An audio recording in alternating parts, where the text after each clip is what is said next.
पूर्णिया शहर में आयोजित एक प्रेस वार्ता के दौरान जनसुराज के संस्थापक प्रशांत किशोर ने ऐलान किया उनकी पार्टी 11 मई से मुख्यमंत्री नीतीश कुमार के गांव कल्याण बिघा से जनसंपर्क अभियान की शुरुआत करेगी। उन्होंने बिहार में हुई जातीय जनगणना को लेकर कहा कि 500 करोड़ खर्च होने के बावजूद भी राज्य की स्थिति जस की तस है।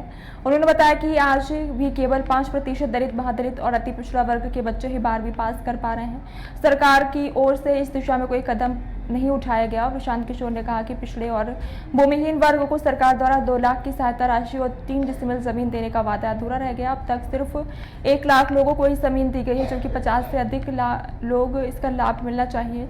वहीं उन्होंने भूमि सुधार के नाम पर भ्रष्टाचार का आरोप भी लगाया है। डिजिटल भू आलेखन के बारे में बताया कि लगभग 20% जमीन का ही डिजिटलाइजेशन हुआ। सेना द्वारा आतंकवादियों की सफाई के मुद्दे पर उन्होंने कहा कि ये कदम पहले ही उठ जाना चाहिए था और अब इसे इतनी ताकत से खत्म करना चाहिए कि दोबारा ना पनपे। यहाँ से समय निकाल कर आने के लिए बहुत बहुत धन्यवाद। साथ में मैं जनसुराज के अपने साथी नेताओं का, मित्रों का और नए जुड़ रहे साथी का यहाँ पर स्वागत करता हूँ, इनका अभिनंदन करता हूँ। जैसा कि आपको पता है, पूर्णिया में पिछले कुछ दिनों से आ रहा हूँ और आने की एक वजह ये भी है कि जनसुराज में पूर्णिया को, जहाँ पर हम लोग अभी बैठे हुए हैं, इसको एक तरीके से कोसी और सीमांचल के लिए प्रमंडल के कार्यालय के तौर पर या प्रमंडलीय केंद्र के तौर पर इसको हम लोग धीरे धीरे विकसित कर रहे हैं। और उसी के तहत पिछली बार एक प्रमंडलीय कार्यकर्ता यहाँ बैठक भी हुई थी।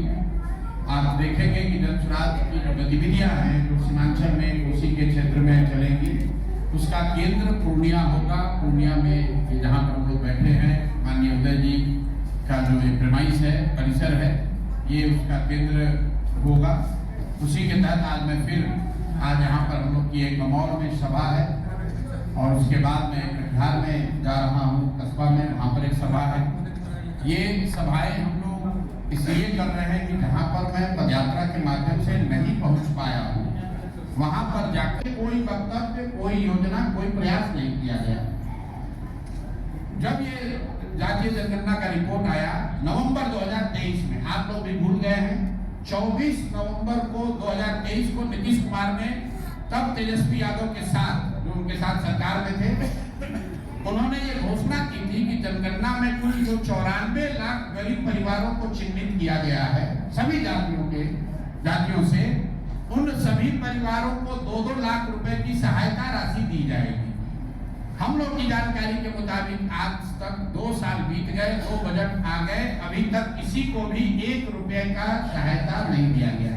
ये एक बड़ा विषय है, इसलिए हम लोग इसको लेकर बिहार के घर घर जाना चाहते हैं कि जैसे मोदी जी ने जुमला फेंका था कि हर परिवार को 15 लाख रुपए मिल जाएंगे, उसी तरह नीतीश कुमार और तेजस्वी यादव की सरकार ने कहा कि हर परिवार को जो गरीब है जातीय जनगणना में, जिसको चिन्हित किया गया है गरीब परिवार के तौर पर, उसको 2 लाख की राशि सहायता के तौर पर दी जाएगी। किसी को 1 रुपया नहीं मिला। दूसरा विषय है दलित, महादलित, अति पिछड़ा किसी की हो। लोग देश के साथ खड़े हैं, किसी नेता और दल के साथ नहीं खड़े हैं, इसलिए देश के साथ खड़े होइए, वो मोमेंट है। और मुझे कहने की जरूरत नहीं है, देश अपने आप हर वो व्यक्ति जो इस मिट्टी से प्रेम करता है।